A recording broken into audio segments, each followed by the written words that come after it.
ये क्या transcription?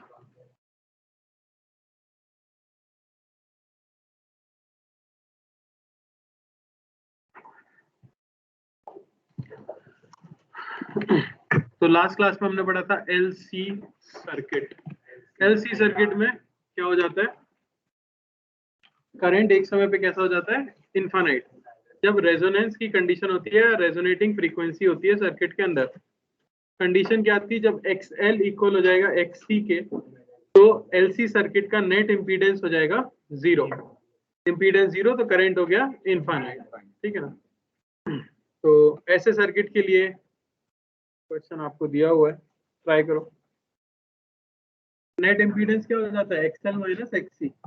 Phasor आपको समझ आ रहा है ना, एक्स एक्सिस पे कुछ नहीं आता, वाई पे ऊपर XC नीचे XL। जो बड़ा होगा वो डिसाइड करेगा कि सर्किट कैसा होने वाला है, इंडक्टिव या कैपेसिटिव। अगर सर्किट स्लाइटली इंडक्टिव हुआ तो कौन आगे होगा,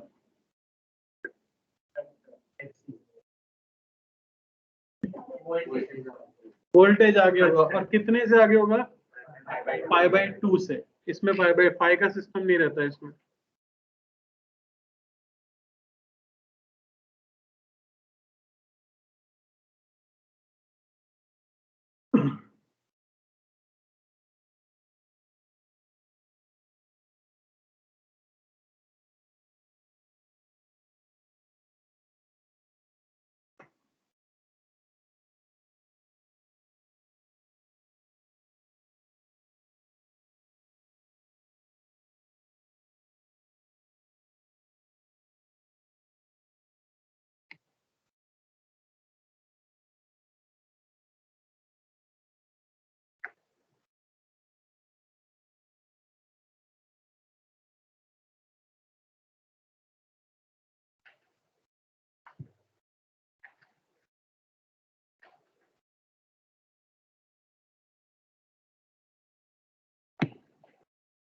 अठारह बच्चे गए हैं क्लास से, अगर टोटल 60 होते हैं तो।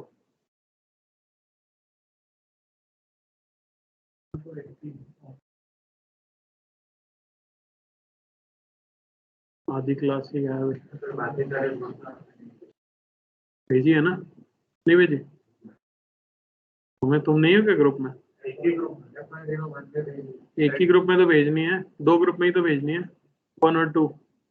थ्री की तो क्लास हो गई ना अलग से सुबह। थ्री में तो टोटल कितने, 20 बच्चे ही तो।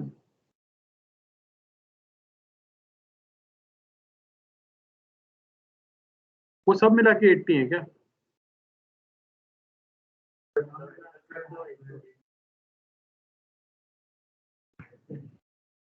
लगी।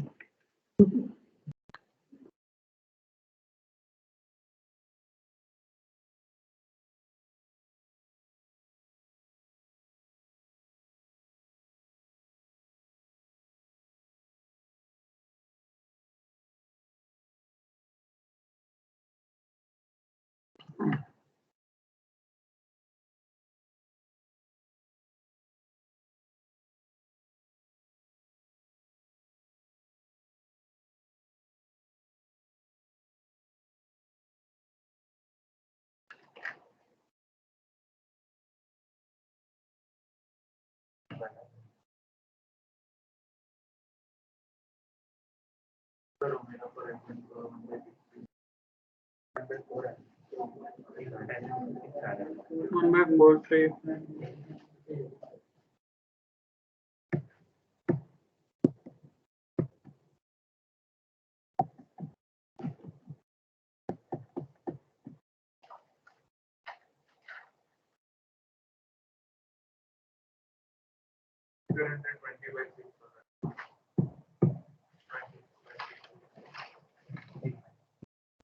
टेन की पावर 6 के लिए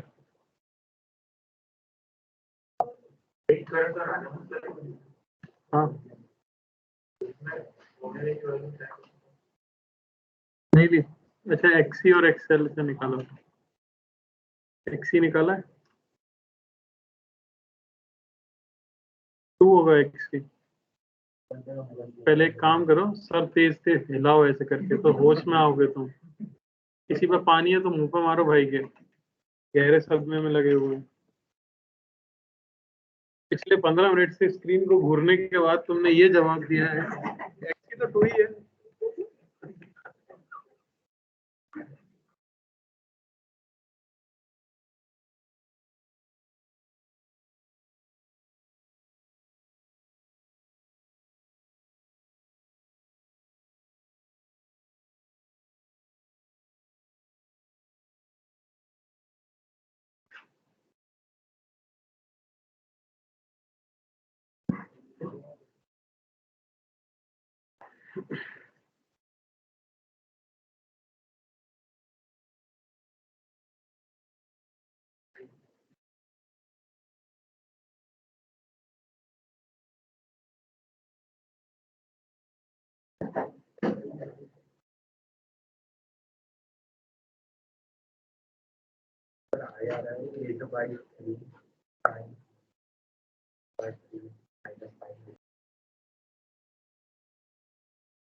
Eight by 3 That is आ रहा है 15/2.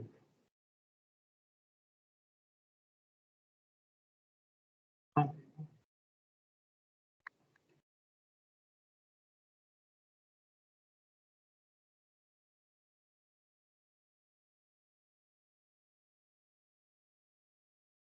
किस पार्ट में अटके हुए हो बताओ।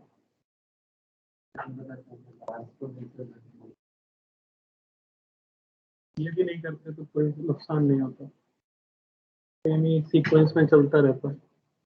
ये समझ नहीं आएगा, जिनको अब तक समझ आया ना उनको भी आज का लेक्चर समझ नहीं आएगा, मैं पहले ही बता रहा हूँ। तो तुमको तो कतई नहीं आएगा, तो तुम चाहो तो केमिस्ट्री खोल के बैठ जाओ, केमिस्ट्री स्कोरिंग सब्जेक्ट है, रट सकते हो, रट लो। क्या कर रहे थे लास्ट 2 लेक्चर से? किसका, तुम्हारा अकेले का? तो? अच्छा अच्छा, तो तुम पूरे दिन क्लास ही नहीं कर पाए।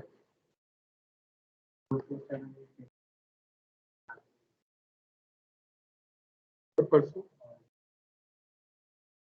टॉप करोगे इस बार? तो नहीं करोगे तो फिर फायदा क्या हुआ? तुमने 2 दिन बर्बाद किए ना टॉप करने के लिए, वो तो तुम वैसे ही नहीं करते। बेटा, जो लोग 2 दिन लेते हैं टेस्ट की तैयारी के लिए, उनसे टेस्ट अच्छा नहीं जाता। ये लगातार तैयारी वाली पढ़ाई चूज किया आपने, IIT JEE की जो तैयारी है 2 दिन में नहीं होती। 2 दिन में झंडा थोड़ी गाड़ लोगे। पहले से पढ़ा होगा तो घंटे लगेंगे रिवाइज करने में, 4 घंटे 5 घंटे, बस 2 दिन नहीं लगेंगे। तुम्हारा छूट गया है, अब तुम बैठे रहोगे इस लेक्चर में, देखना बताना एंड में समझ आता है कि नहीं। मैं तो अपनी पूरी कोशिश करूंगा समझाने की, तुम समझने की कोशिश करो।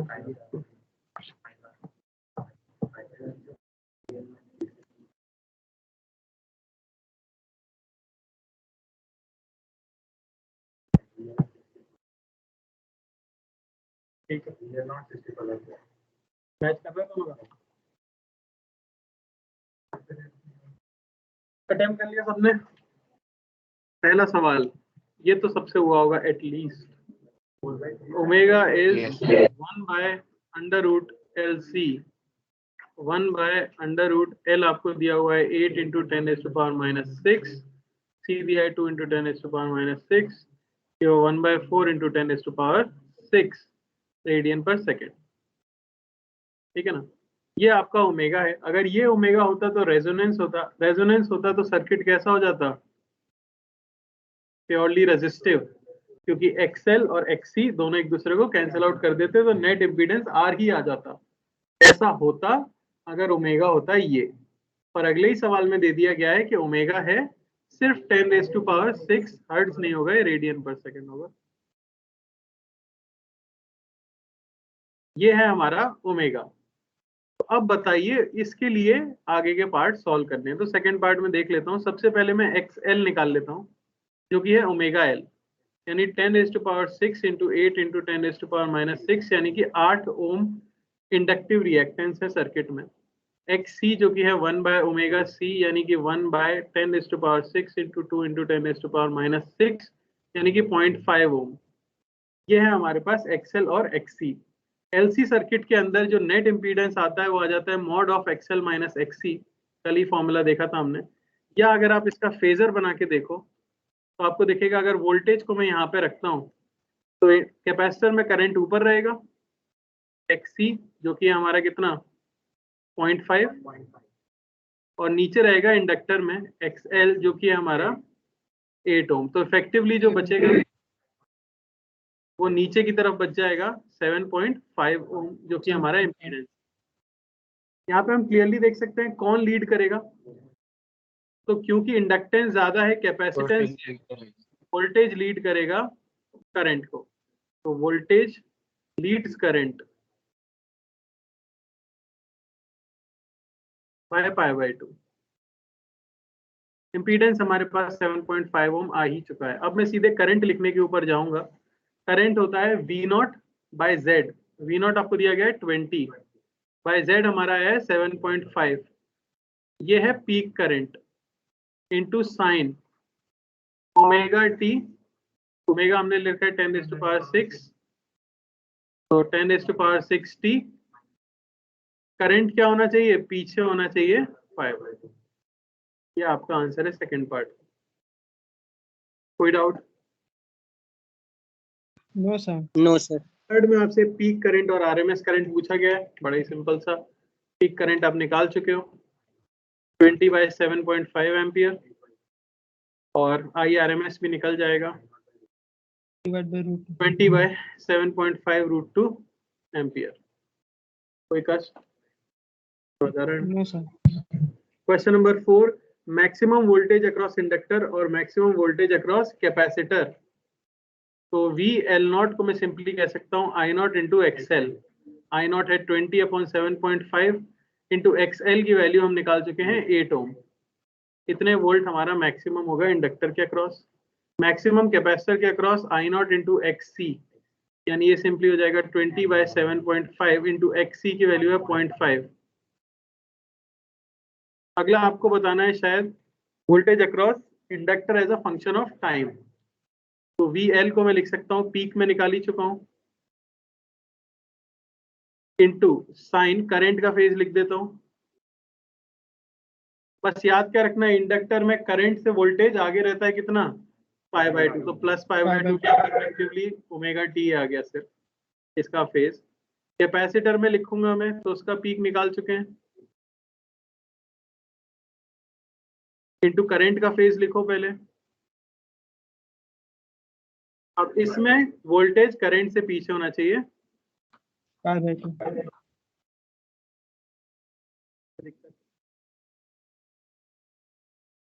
ये हमने 6th बार करा था, अब तक क्लियर हो जाना चाहिए।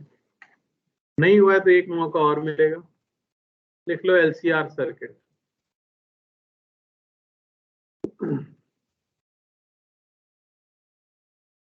तो ये सभी का कॉम्बिनेशन है। अगर आप इसको समझ लेते हो तो बाकी सभी इसके क्या हो जाएंगे, पार्टी हो जाएंगे। इंडक्टर नहीं हो तो उसको हटा दो, कैपेसिटर नहीं हो तो उसको हटा दो, रेजिस्टर नहीं है तो हटा दो, तो बाकी सभी इसी के सब केसेस बन जाते हैं। LCR सर्किट में ऑब्वियसली एक इंडक्टर, एक कैपेसिटर और एक रेजिस्टर होने वाला है।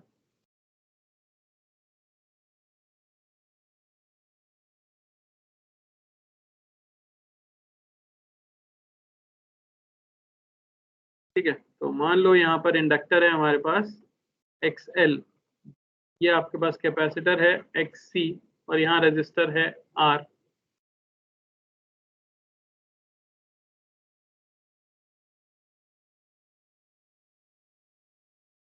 P दिया गया है V0 साइन ओमेगा टी। देखो, कॉपी सिर्फ वही लोग करें जिन्हें कॉन्फिडेंस है, समझ आ गई है पहले की चीज। कर सकते हो, ऐसे काफी लोग आ गई होगी समझ। अब इसके अंदर क्या होगा, फेजर बनाना पड़ेगा ऑब्वियसली आपको। फेजर बनाना मुश्किल चीज नहीं है। यहाँ वोल्टेज मान लेता हूं मैं, रेजिस्टर के लिए करंट कहाँ रहेगा, R। XC कहाँ आएगा, XC। XL कहाँ आएगा, नीचे। अब नेट इम्पीडेंस निकालना है तो 3 केसेस हो सकते हैं। XL बड़ा हो सकता है XC से, XC बड़ा हो सकता है XL से, XL बराबर हो सकता है XC के। ध्यान से देखना, पहला केस अगर मैं बोलता हूं कि XC is greater than XL, तो सर्किट स्लाइटली क्या कहलाएगा, और कौन लीड कर रहा होगा, और आप फेजर कैसा बनाओगे, ये R ऊपर बचेगा XC माइनस XL, और जो इम्पीडेंस आएगा वो इस तरह से आएगा हमारे पास Z। इम्पीडेंस को मैं क्या कह सकता हूँ बताइए, under root of XC minus XL का whole square plus R square. कोई दिक्कत। अब यहाँ देख सकते हो ये नेट करंट की डायरेक्शन है, तो नेट करंट कुछ ना कुछ एंगल बना रहा है वोल्टेज के साथ, उसे मैं अगर फाई कह दूं तो tan फाई आप लिख सकते हो। देख पा रहे हैं ना सब लोग, ट्रायंगल है, और इसमें हम क्लियरली कह सकते हैं कि जो करंट होगा I, उसे मैं क्या लिख सकता हूँ, V0 by Z sine omega T plus phi, क्यों, क्योंकि स्लाइटली कैपेसिटिव है। तो इस केस के अंदर हम ये कह सकते हैं, यही लिख देता हूं मैं, याद रहे ताकि, करंट लीड्स बाय फाई। कोई दिक्कत, यहाँ पे स्लाइटली कैपेसिटी स्लाइटली कैपेसिटिव उधर प्योरली हो जाएगा तो।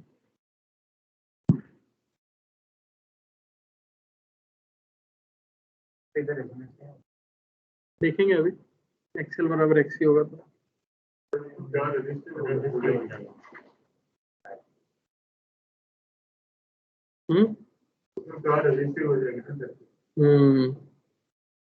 सारे लाएगा तुमने तेज जाने लगा तुम।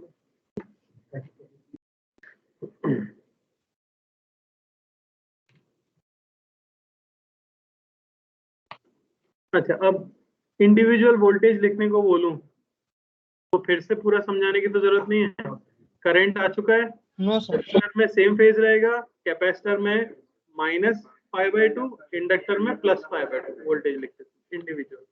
अच्छा, यहाँ वोल्टेजेस के पीक के बीच में रिलेशन क्या रहेगी, याद आ रहा है आपको, आरसी सर्किट में जैसे रजिस्टर के अक्रॉस का स्क्वायर ये था बराबर वी नॉट स्क्वायर, यहाँ पे क्या आएगा, समझ नहीं पा रहे शायद मैं क्या कह रहा हूँ, वहां पे रिलेशन ये देखी थी ना,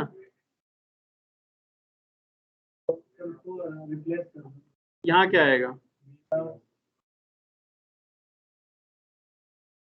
यहाँ पे आता है वी नॉट का स्क्वायर, ये होगा रजिस्टर के अक्रॉस का square plus V C not,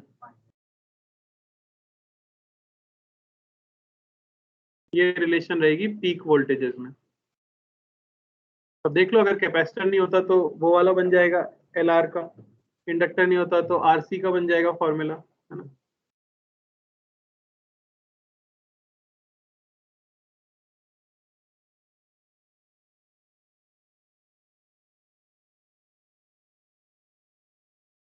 copy हो गया, सेकेंड केस लिख दो।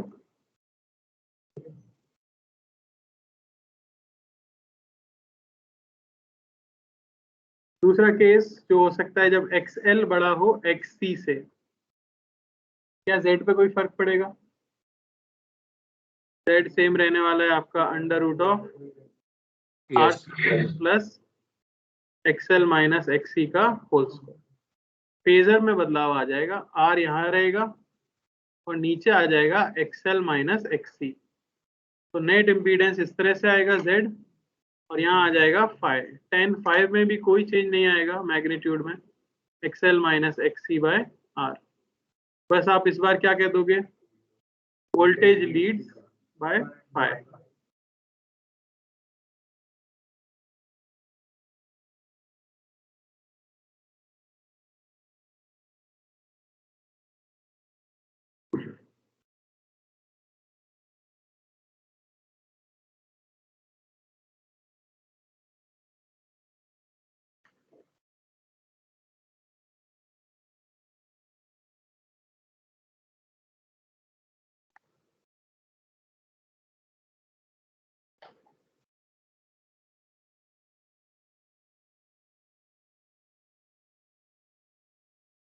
तीसरे केस में XL जब इक्वल हो जाएगा XC के, तो Z क्या आ जाएगा, R।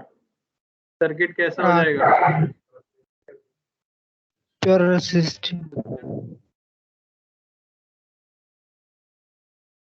फेज डिफरेंस 0, या आप लिख सकते हो करंट 0 हो जाएगा सर। Is in phase.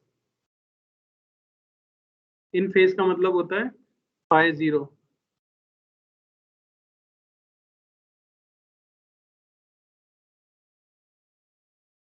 क्या इस केस में कुछ लोग अब ये समझने लग जाते हैं कि इस केस में अब इंडक्टर और कैपेसिटर है ही नहीं सर्किट में, कुछ लोग यानी कि FR03 के साथ हुआ था ऐसा, ठीक है।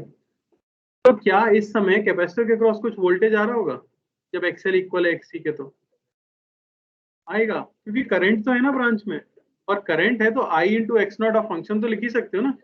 तो इसका मतलब वो गायब नहीं हो जाते सर्किट से। हाँ ये है कि वो इंपीडेंस अपना रिएक्टेंस क्रिएट नहीं कर रहे हैं, ठीक है। करंट को प्रोड्यूस कराने में उनका कोई रोल नहीं है, पर अगर उनमें से करंट पास कर रहा है तो उनके अक्रॉस वोल्टेज तो जरूर मिल ही रहा होगा। समझ आया? हीट ये कभी भी नहीं करेंगे, आगे पता लगेगा हम पावर जब पढ़ेंगे। हीट करते ही नहीं है, हीट के लिए रेजिस्टर होना जरूरी है, अगर रेजिस्टर नहीं है तो हीट नहीं जनरेट होती। वैसे भी एनर्जी स्टोरिंग डिवाइस है, वेस्ट क्यों करेंगे। हो गया कॉपी, क्वेश्चन दे दूं एक। अच्छा ऐसे केस में क्या होगा, करंट मैक्सिमम होगा, ठीक है ना।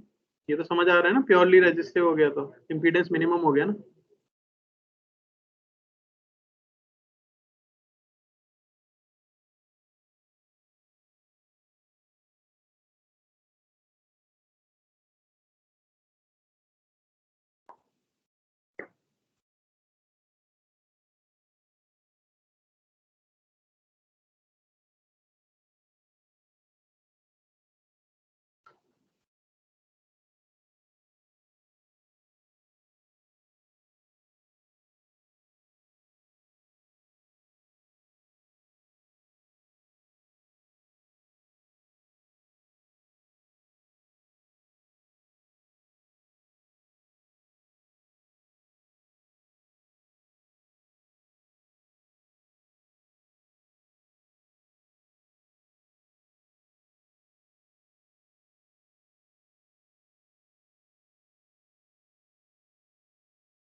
सही है।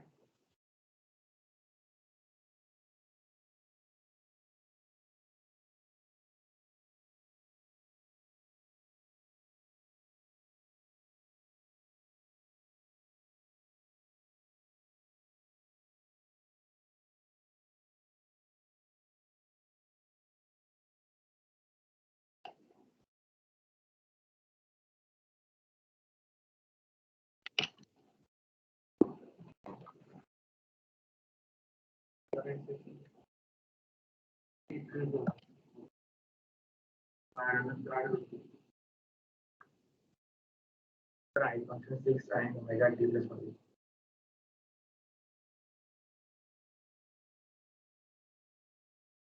तो 23 Yes.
DNTR is 48 sin omega t plus 100 and 38. Minus 60.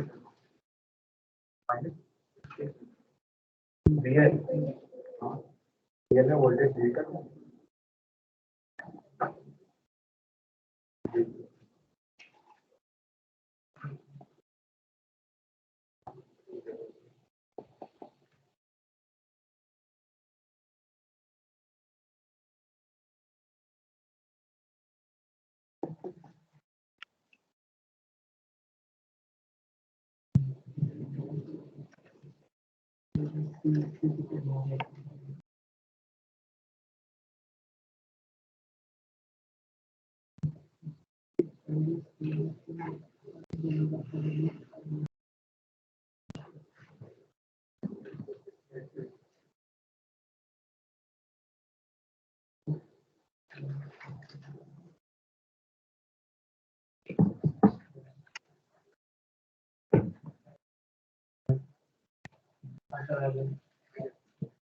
सारे हो गए।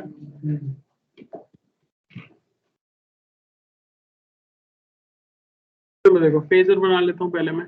सर फर्स्ट वाले में 5 आएगा, दूसरे वाले में 6 and 3√2, तीसरे वाले में 6 and omega T plus 23 degree.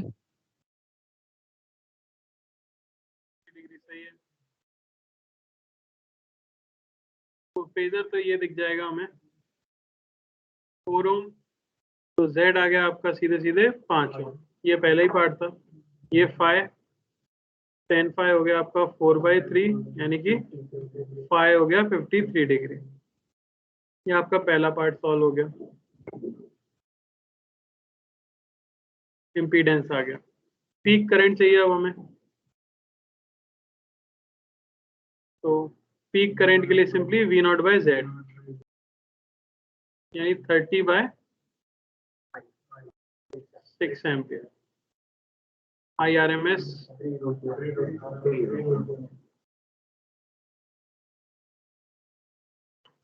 Third current as a function of time.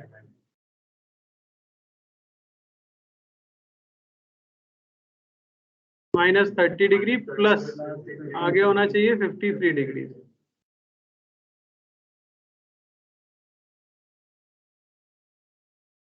कोई दिक्कत? Voltage across inductor as a function of time, तो I 18 sin omega t -30 degree XL जो कि कितना है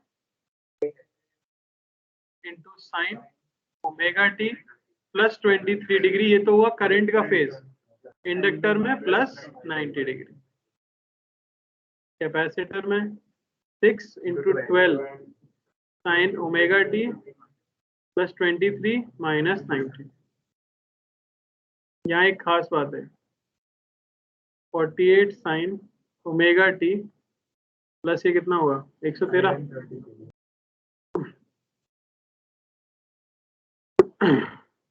साइन माइनस ये इंपॉर्टेंट नहीं, इंपॉर्टेंट ये है आपका जो सप्लाई आपने वोल्टेज किया उसकी पीक वैल्यू कितनी थी और कैपेसिटर के क्रॉस कितना है पीक, और इंडक्टर के क्रॉस क्या है ये सोच के देखो। 28। हाँ, मैक्सिमम जो मैंने सप्लाई किया उसकी पीक वैल्यू 30 वोल्ट थी, लेकिन हमारे कैपेसिटर के अक्रॉस 72 वोल्ट आ रहा है, तो वोल्टेज का एम्पलीफिकेशन हुआ है। आपने कुछ किया थोड़ी, पर आपको हाई वोल्टेज मिल गया अप्लायंस के अक्रॉस, जो भी आपने डिवाइस लगाया उसके अक्रॉस। तो LCR सर्किट बेसिकली वो सर्किट्स हैं जो कई बार वोल्टेज को एम्पलीफाई करने के काम में आते हैं। मैं कम वोल्टेज सप्लाई करके भी जो हमारा इंस्ट्रूमेंट है कैपेसिटर या इंडक्टर, उनके अक्रॉस हाई वोल्टेज प्रोड्यूस कर सकता हूँ। करना कुछ नहीं पड़ा, बस AC करंट फ्लो कराया है। समझ आया? चाहो तो पॉइंट लिख भी सकते हो, LCR सर्किट्स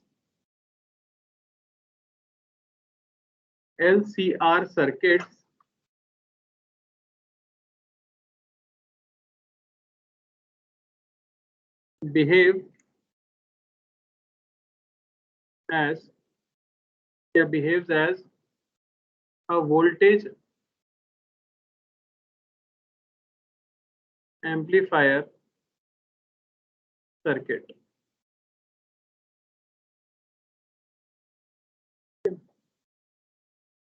क्योंकि एम्पलीफायर खुद एक टॉपिक है जो हम पढ़ते हैं सेमीकंडक्टर में। विदाउट फिफ्थ पार्ट भी है क्या? If L is 3 micro Henry and capacitance is 3 microfarad, omega बताओ ताकि I max हो सर्किट में, यानी क्या कराना है, XL is equal to XC, है ना? हो तो रहे हैं एम्पलीफायर, दोनों की पीक वैल्यू तो आ रही है, अलग अलग टाइम पे आ रही है, उससे मतलब नहीं है, हमने पीक वैल्यू तो बड़ी कर दी ना ओवरऑल 30 से। एक ही समय पे करना जरूरी नहीं है, किसी भी तरह से आप वोल्टेज को एम्पलीफाई तो कर पाए। आज तक डीसी करंट से हम जब भी जितना भी सोर्स का देते थे, हर एक को उससे कम ही मिलता था, ऐसा नहीं हो सकता कि उससे ज्यादा मिल जाए, मैक्सिमम उतना ही मिल सकता है। तो एसी में ये चीज एम्पलीफाई हो जाती है। इसमें तो आपको क्या करना होगा, फिफ्थ में एक्सएल को एक्सी के इक्वल करना होगा, तो वही चीज आ जाएगी, ओमेगा 1/√LC।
आवाज आ रही है? यस सर, यस आ रही है। बढ़िया, एक और करें क्वेश्चन या समझ गए बताओ? एलसीआर पे चाहो तो एक और या नहीं भी चाहो तो नहीं भी कर सकते। इसके बाद पढ़ाना है ना वही टॉपिक जो थोड़ा वियर्ड टॉपिक। नहीं नहीं अभी तो बाकी है चैप्टर।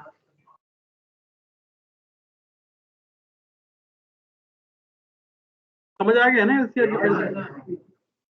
Yes bouncer. चलो तो आगे लिख लो parallel connection. Parallel connections date पे दे दो भैया।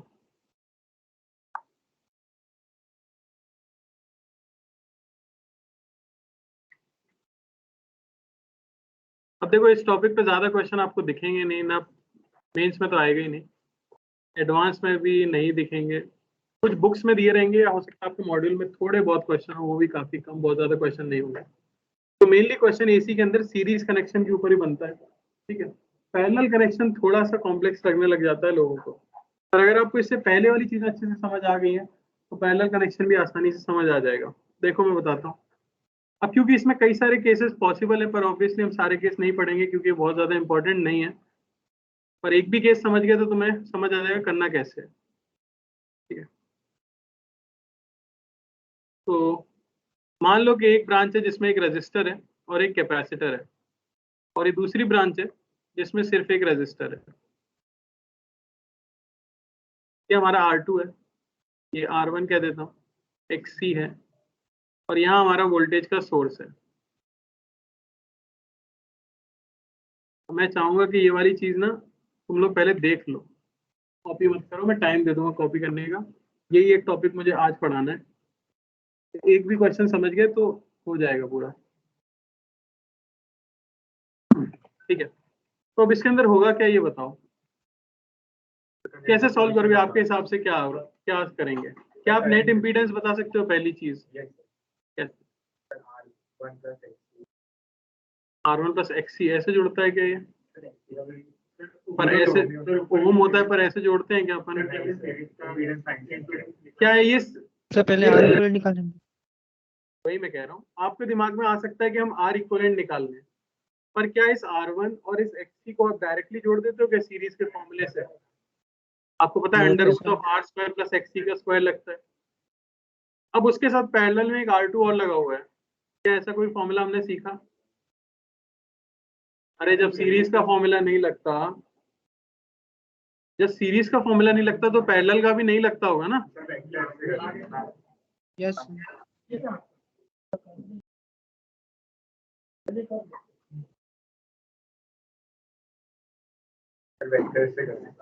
समझ आ रहा है? ये समझ आ रहा है कि हम वो अप्लाई क्यों नहीं कर सकते, किसी के सीरीज और पैरेलल कॉम्बिनेशन वाले फॉर्मूले आप यूज नहीं कर सकते, ठीक है। तुम नए हो क्या भाई कोने में? कितने, कब आए हो ऑनलाइन? 8th से हो? तुम तो बहुत ज्यादा पुराने हो यार, मतलब ये शुरुआत से पढ़ रहे हो तुम?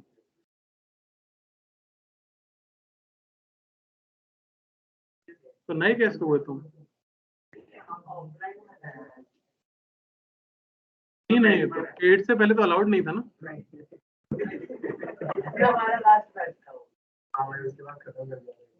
क्या नाम क्या है तुम्हारा, क्या नाम है?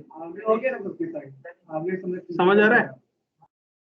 जल्दी साइन करो फिर ध्यान दो, तुम्हारा ध्यान वहां पे ज्यादा लग रहा है। इसके नाम क्या है कि भी पी लिख दो भाई। हाँ लिख दो ना, क्या नाम है बता दो अपना नाम, लिख दो फटाफट ताकि एक ही आदमी करते फिर समझ सकें ये, और जिसको बोलना है बोल दो अपना अपना। ब्रेक में हो जाए। हाँ ब्रेक में पर वो लेने आ जाएंगे फिर से। अरे वो जिस गुस्से में लग रहा मार देगा,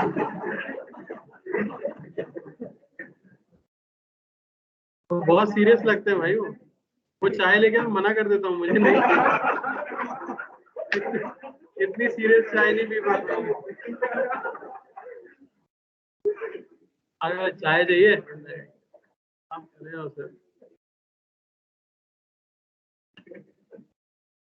चलो देखो, तो हम सीरीज और पैरेलल का डायरेक्टली फॉर्मूला तो सीरीज और पैरेलल का डायरेक्टली फॉर्मूला तो यूज कर नहीं सकते, पर एक चीज देखो, किसी भी इंस्टेंट पे मान लो ये जो एसी सोर्स है ये V वोल्ट का वोल्टेज सप्लाई कर रहा है, तो पूरी ऊपर वाली ब्रांच के अक्रॉस कितना पोटेंशियल डिफरेंस आएगा, और नीचे वाली ब्रांच के अक्रॉस, V का नीचे वाली ब्रांच को ऊपर वाली ब्रांच से कुछ मतलब है? No sir. तो अगर मैं इसी क्वेश्चन को ब्रेक करके और ऐसे लिख लूं,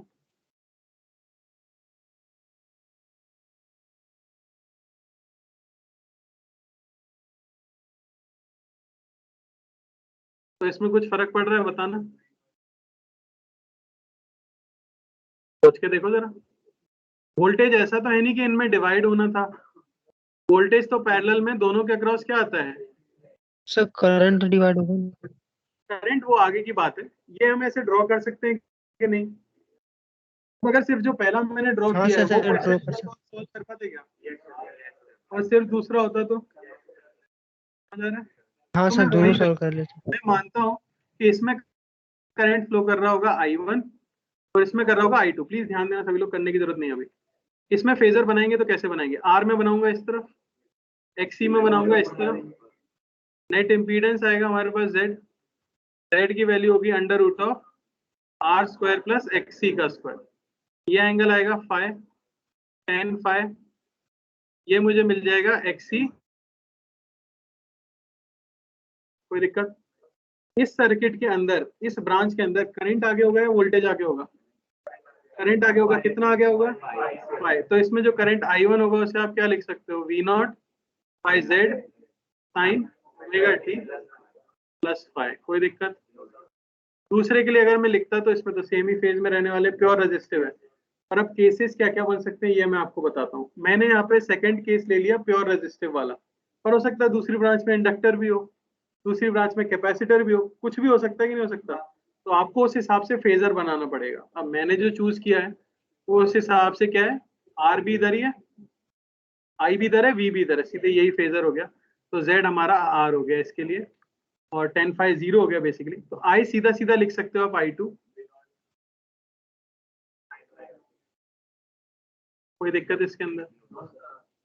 ये करंट किसी भी सोच के देखो, किसी भी एक इंस्टेंट पर बैटरी का ये साइड अगर पॉजिटिव है तो इसके लिए भी यही साइड पॉजिटिव होगा किसी एक पर्टिकुलर इंस्टेंट पे, तो इधर से करंट सप्लाई हो रहा होगा। अब करंट इन दो ब्रांचेस में जा रहा है तो ये सारा करंट आया कहां से होगा, कोई और मेरा यूज करना लग रहा है हॉटस्पॉट, ठीक है। तो करंट जो बैटरी से है वही तो दोनों ब्रांचेस में जा रहा होगा। तो नेट करंट आप क्या लिख सकते हो, जो यहाँ से बैटरी ने नेट करंट सप्लाई किया होगा, यानी करंट बाय बैटरी। देखते रहना, अभी कॉपी मत करो, मैं टाइम दे दूंगा कुछ भी। क्या लिख सकते हो, आई नेट, क्या मैं इसे I1 प्लस I2 लिख सकता हूँ किसी एक इंस्टेंट पर? Yes sir. ये मुझे मिलेगा V0 by Z sine omega T plus phi plus V0 by R sine omega t. क्या मैं इन्हें डायरेक्टली जोड़ सकता हूँ? नहीं। ये दो SHM है, ये दो SHM है, ये सुपर पोजिशन ऑफ SHM है। नहीं समझ आ रहा? SHM आपने सुना होगा ना, स्ट्रिंग वेव होती है तो Y नेट हो जाता है Y1 प्लस Y2, दो वेव्स जब मिलती हैं। अब मैं थोड़ा दूसरी टेरिटरी में चला गया, नहीं अब सब समझ नहीं आ रहा है। अरे चलो मान ले तुमने नहीं पढ़ा, मैं ये मान लेता हूँ तुमने पढ़ा ही नहीं है। तो अब ये दो करंट हैं, आप इन्हें डायरेक्टली जोड़ सकते हो? क्या मैथ से सॉल्यूशन निकल सकता है? हाँ। और वो कितना कचरा होगा आप इमेजिन कर सकते हो। वही A plus B C plus D, ये फॉर्मूले होते हैं ना कुछ कुछ, हम उसमें नहीं जाएंगे, हम सीधे क्या करेंगे, फेजर बनाएंगे। आप मुझे बताओ, ये है हमारा I1 और ये है I2, किसका फेज ज्यादा है? तो मैं I2 यहाँ ड्रॉ कर सकता हूँ ऐसे। मैं I1 को कैसे ड्रॉ करूंगा, आपने पैरेललोग्राम लॉ तो सुना होगा। तो यहाँ से इसका मतलब होता है पीक वैल्यू, समझ आ रही बात? यहाँ I2 की पीक वैल्यू डालनी है। मैं क्या करने की कोशिश कर रहा हूँ, मैं आई नेट लिखने की कोशिश कर रहा हूँ। तो वो लिखने का मैं आपको तरीका बता रहा हूँ कि या तो हम इसे मैथमेटिकली सॉल्व करें, जो कि हम नहीं करेंगे क्योंकि फिजिक्स है, ठीक है ना। तो दूसरी चीज आप क्या कर सकते हो, फेजर बनाओ। जिसका फेज आ गया उसे मैंने आगे बना दिया। कितना फेज आ गया, फाइ। तो नेट जो आएगा कुछ ऐसे आएगा, अब मान लो ये जो पीक वैल्यू थी, ये इसको मैं कह देता हूं ये है मान लो I01, और ये जो पीक वैल्यू थी इसे मैं कह देता हूं ये है I02। तो यहां से जो नेट I0 नेट आएगा वो क्या आएगा, under root of I0 1 square plus I0 2 plus plus 2 I0 1 I0 2 cos phi। ये होगा peak value of net current. बात समझ आ रही है? अब ये Yes, sir. कुछ डेल्टा आएगा, इसे क्या लिख सकते हैं, पैरेललोग्राम लॉ में सिखाया गया था रिजल्टेंट कितना एंगल बनाता है, अरे नहीं याद है? याद करना बड़ा आसान होता है। इसका सामने वाला कंपोनेंट क्या लेते हैं, साइन थीटा लेते हैं ना। I1 का tan theta perpendicular by base होता है ना, तो इमेजिन करो परपेंडिकुलर क्या आता, I1 sin phi bye I2 plus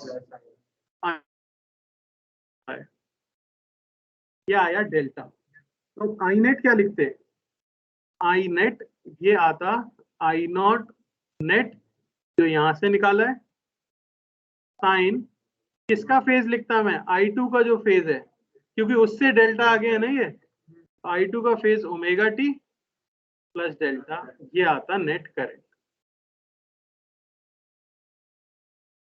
बोलो वो जो I1 प्लस I2 का लॉजिक है ना, जो कौन सा लॉजिक, ये दोनों तरफ प्लस हो जाएगा। करंट किसने दिया, बैटरी नहीं तो दिया, दोनों ऐड ही करेंगे ना।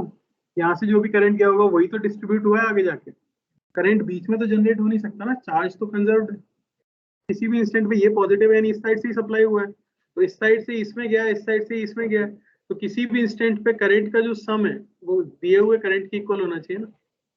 बस उस सम को हम डायरेक्टली स्केलर से ऐड नहीं कर सकते, अंतर बस ये क्योंकि उनमें फेज डिफरेंस है। समझा? ये हमें आई नेट मिला है, थोड़ा सा मुश्किल तो है। टेन डेल्टा लिख लिया, फिर तो क्या है, नेट करंट कैसे लिखते थे हम, एसएचएम में दो वेव्स अगर मिल गई तो नेट वेव की इक्वेशन जो मैथ से सॉल्व करके आती ना, उसे मैंने बिना मैथ के यहां से बताया कि आप एम्पलीट्यूड इससे निकाल लो इनटू साइन। अब आप देख सकते हो कि नेट का फेज डेल्टा आगे है किससे, I2 से, तो पहले यहाँ आई में प्लस डेल्टा कर लो। अरे समझ आया? अगला सवाल इसमें आ जाता है नेट इम्पीडेंस, क्या करेंगे, किसी को आइडिया आ रहा है?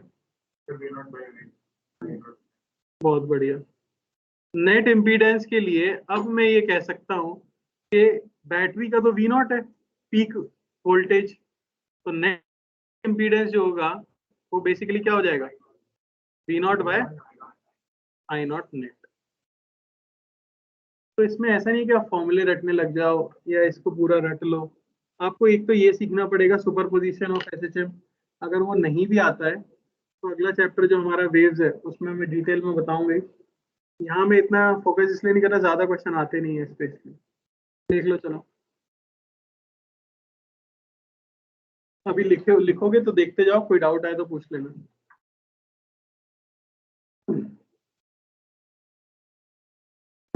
जाओ, क्या हुआ, ठंड लग रही है, जब नींद आती है तब ठंड लगती है, वो भी आ रही है, ठंड की वजह से नींद आ रही है, नींद की वजह से ठंड लग रही है, दोनों।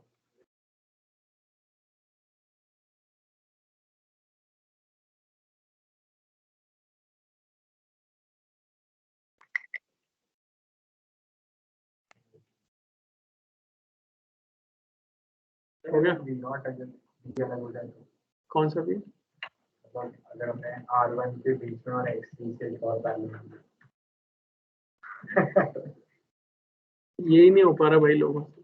हाँ बात कर रहे, दो बैटरी लगाना चाह रहे हो तुम, दो सोर्स, अगर X और R1 के बीच में हमने एक और पैरेलल रजिस्टर लगा दिया, रजिस्टर नहीं, कोई इन दिनों से कोई है बहुत मुश्किल हो जाएगा, बहुत ही मुश्किल हो जाएगा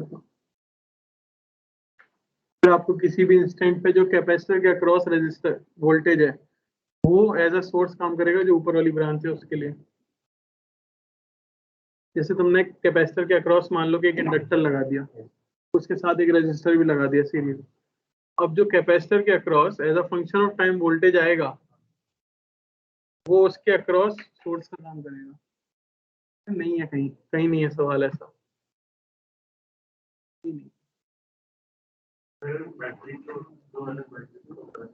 नहीं हो पाएगा, मेरे से नहीं हो पाएगा, मैं हार मान लूंगा।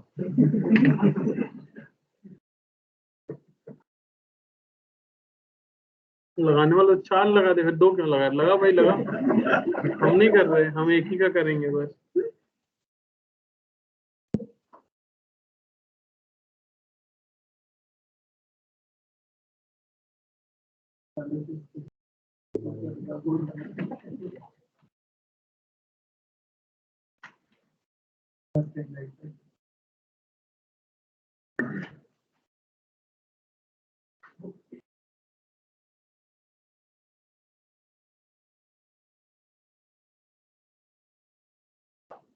अब ये चीज अगर समझ आई है आपको, तो वो तभी आई होगी जब पहले के 7 पार्ट समझ आए होंगे। दिक्कत क्या है ना, कुछ बच्चों को पहले के 7 पार्ट नहीं आते, फिर उनको सुपर पोजिशन भी नहीं आता, तो ये उनको फिर ऐसा लगता है कि पता नहीं क्या, ये तो नहीं आता समझ।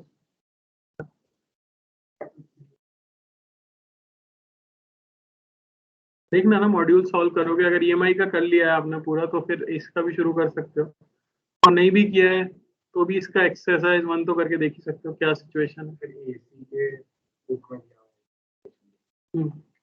इसके ईएमआई क्या गए? ईएमआई में आपने एसी करके पढ़ाया था ना, वो ईएमआई में पढ़ा था आपने, लेकिन हमारे बुक में एसी में दिया। डीसी डीसी सप्लाई के साथ। हाँ, एसी ऑसिलेशन। हाँ, वो तो कहीं भी पढ़ लो, सेम ही चीज। एक बार बस इंडक्टर चार्ज हो जाना चाहिए, उसमें बैटरी का रोल तो फिर आता नहीं है ना। एसी से ऑल्टरनेटिंग से चार्ज करो या उससे चार्ज करो। पर डीसी में ये तीनों लगा सकते हैं। क्यों नहीं लगा सकते? फिर ये रहेगा कि फिर टी जीरो पे कैपेसिटर करंट को नहीं जाने देगा, सॉरी इंडक्टर करंट को नहीं जाने देगा, टी इन्फिनिटी पे कैपेसिटर नहीं जाने देगा, तो टी जीरो पे भी करंट जीरो, टी इन्फिनिटी पे भी करंट जीरो, बीच में कुछ करंट जरूर रहा होगा। उसके लिए फिर किसी समय पे आई करंट मान के केवीएल लगाना पड़ेगा, क्यू चार्ज मान के उसके ऊपर। समझ रहे हो ना, जैसे निकालते डिराइव जैसे करते।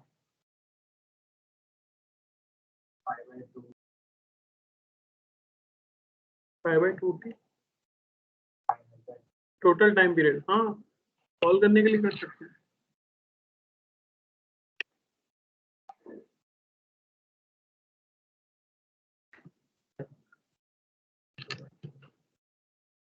चलो करेंगे क्वेश्चन, कॉपी हो गया तो।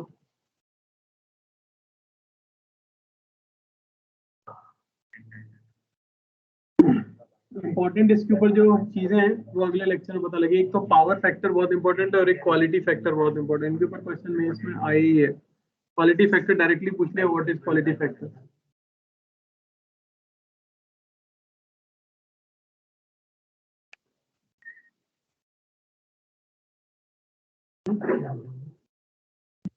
कल इंपॉर्टेंट चीज बताएंगे वो, क्वालिटी फैक्टर और पावर फैक्टर।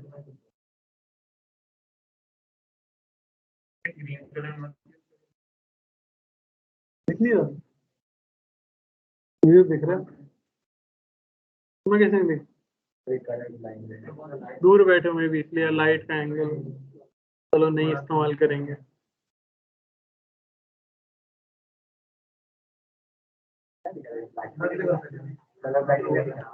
ऐसा थोड़ी ब्लैक एंड व्हाइट दिखाई देता है, मैं भी यही सोचता था। फिर मैं एक दिन चश्मा जब बनवाने गया, मेरे पिताजी भी साथ में गए, पता चला वो कलर ब्लाइंड है, तो मैं सोचा इनको हमेशा ब्लैक एंड व्हाइट ही दिखता है। तो उन्होंने बताया ऐसा नहीं है बेटा, तो 3 कलर अगर साथ में होते तो वो डिफरेंशिएट नहीं कर पाते, जैसे ग्रीन, रेड और ब्लू। तो आप गए होगे अगर आंख दिखाने, तो कई सारे डॉट डॉट डॉट वाला एक बुक नहीं होता जिसमें नंबर्स होते हैं, तो वो आइडेंटिफाई करने में दिक्कत होती है, क्योंकि वो डॉट्स एक जैसे गड़बड़ हो जाती है। ये नहीं है ना काला और सफेद ही दिखता है। सोचता मैं यही था, नहीं ग्रीन उनको ग्रीन दिखेगा बॉस, ऐसा नहीं है ग्रीन नहीं दिखेगा।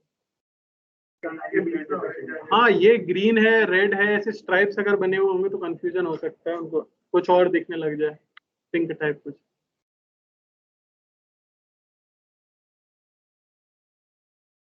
अपने पर इसमें मिलिट्री में नहीं लेते हैं अगर आप कलर ब्लाइंड होते हो तो। वो बंदे के वो आपको वो टेस्ट करेंगे नहीं। कई लोगों को खुद को वहां जाके पता चलता है, अरे मैं तो कलर ब्लाइंड हूँ भाई, मुझे दिखता ही नहीं है।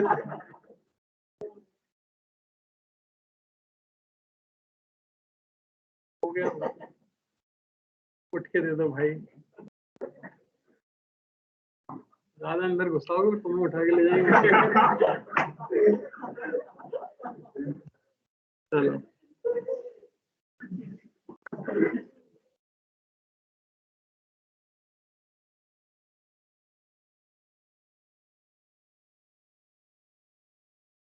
मैं ले लूं, मैं रजिस्टर लूं या कुछ और बोलो।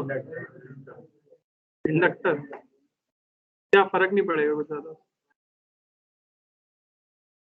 पर यह कि डेटा सही लेना पड़ेगा, वरना बहुत गंदा, इसका तो गंदा ही आंसर आएगा यार, कुछ कर ही नहीं सकते। एक ब्रांच का अच्छा कर भी लेंगे तो क्या हो जाएगा। √3 ओम, 1 ओम,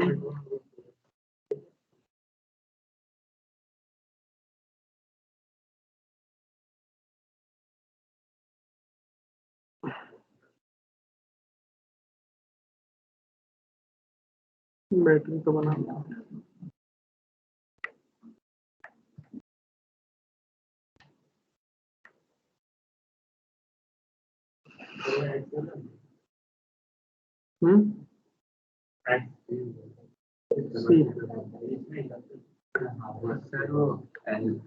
एक्सेल हो जाएगा।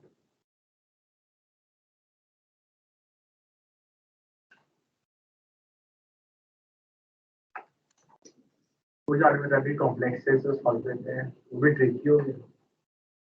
नहीं, वो डिपेंड करेगा कॉम्प्लेक्स नंबर कितना अच्छा चाहते हैं।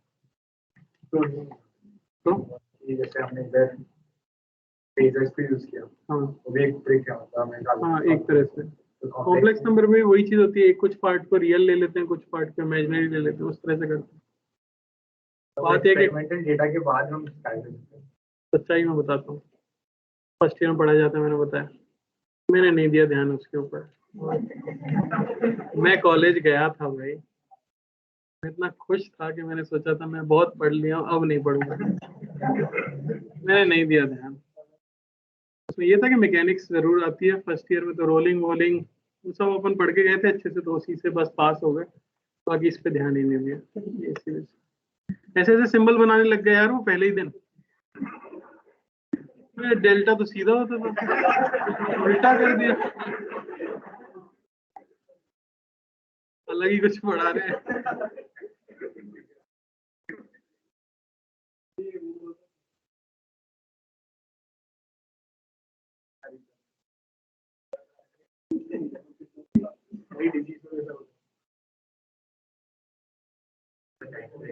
अरे वो कंप्यूटर में बोलता नैबला बोलते हैं। बताया था ये पढ़ाया जाएगा। तो मेरे को मेरे सर ने भी बोला था, पर मैंने सोचा नहीं था पहले ही दिन पढ़ा दिया जाए।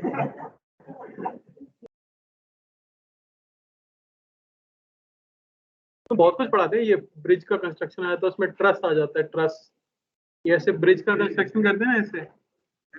मुझे लगता था यार मैकेनिक्स तो अच्छी है अपनी, इसमें क्या है, एफबीडी तो बनाना है, या तो मैंने बिल्कुल ध्यान ही नहीं दिया इसलिए मुझे समझ नहीं आया, या पता नहीं क्या था यार, ये इधर उधर टेंशन लगा देते थे।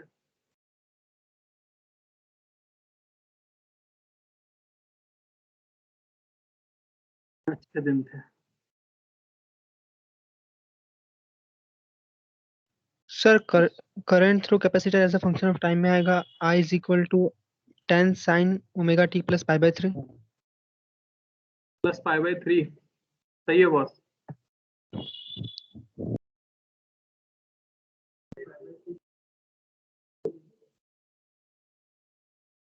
XC/R होगा।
इतना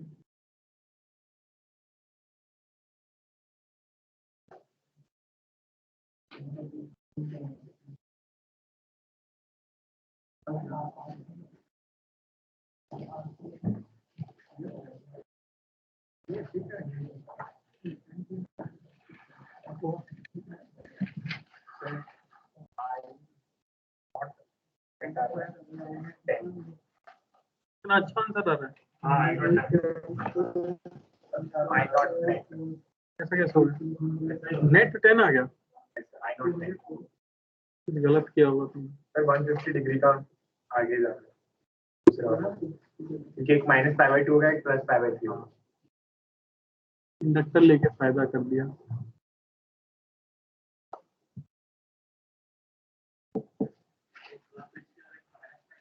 सर दूसरे वाले में 10√3 sin omega T plus 10√3 net आ रहा है तुम्हारा। Yes sir.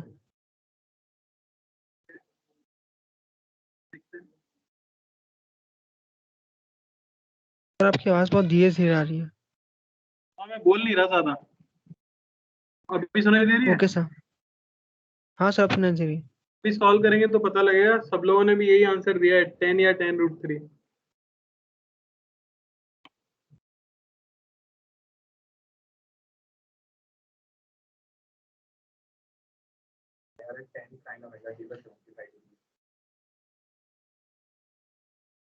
मेरे को तो आइडिया नहीं। इसको देखो, इंतजार करो, मैं कॉपी करूंगा।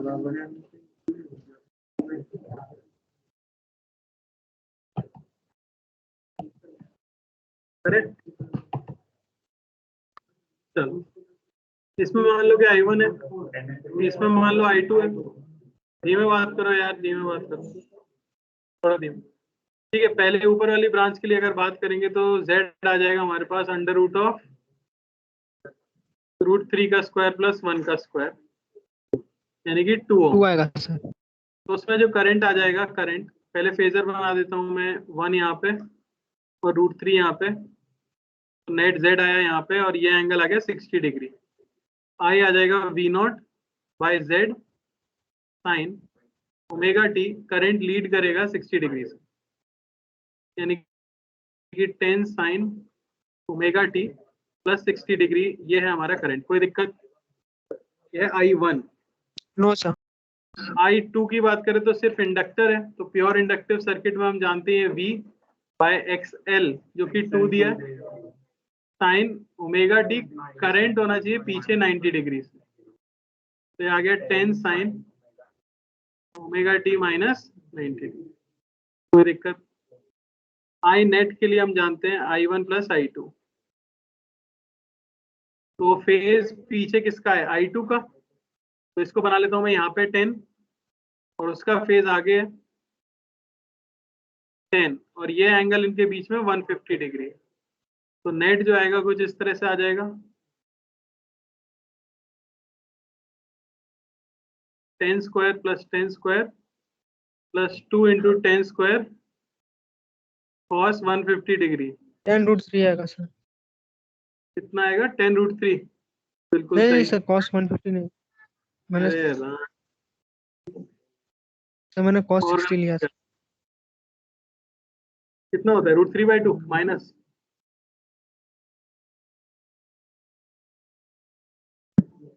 कितना हो गया ये? बहुत बुरा। 200 माइनस 50√3, 100√3।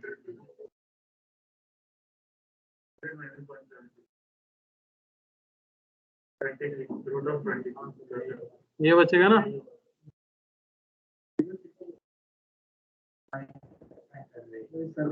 अरे समझ आएगा, वही तो, इतना सुंदर कैसा आ सकता है? आगे होता है 120 हो रहा होता है तो आगे होता है। ये देखो मेरे पास ये है आई नेट की पीक वैल्यू। अब हमें ये भी निकालना है, तो 10 डेल्टा ये हो जाएगा, बीचों बीच ही आने वाला है, 75 डिग्री आ जाएगा, अरे समझ पा रहे हो कि नहीं, बीच में होगा ना। तो आप क्या लिख सकते हो करंट को, आई नेट ये हो जाएगा 10 under root of 2 minus under root 3 sine, ये कौन सा वाला करंट था I2, तो इसका पूरा फेज लिखो omega t minus 90 degree plus 75 degree, यानी कि 10 under root 2 minus root 3 sine omega t. कोई दिक्कत? वोल्टेज का फेज हम तुम्हें माइनस 30 कर सकते हैं, तुम्हें माइनस 30 सारे करंट्स में। हाँ।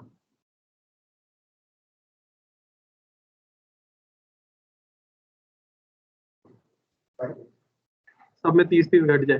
ये रिलेटिव ही होगा ना फेज का। हाँ, तुम्हारे किट में V वाले के साथ ये ऊपर वाले में प्लस 60 की जगह पे क्या हो जाता 30 हो जाता, तो प्लस 30 बचता इसमें।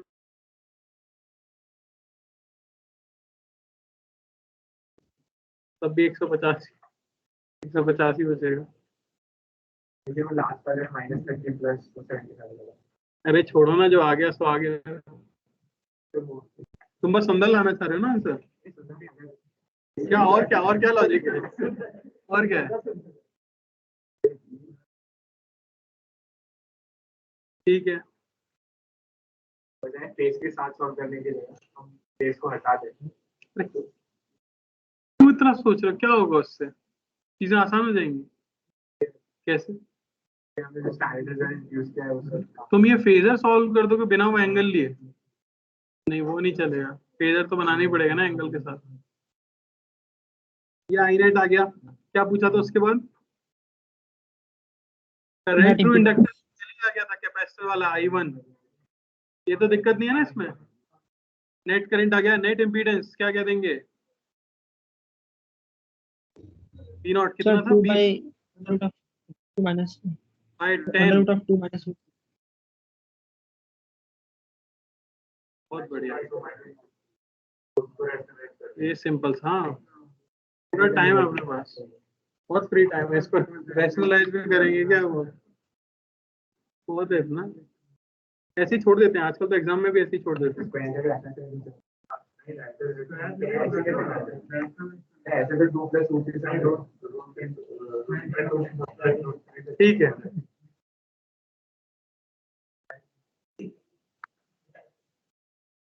ट्रांसक्रिप्शन क्या है? अब जो बोलोगे हम इंग्लिश में रिटर्न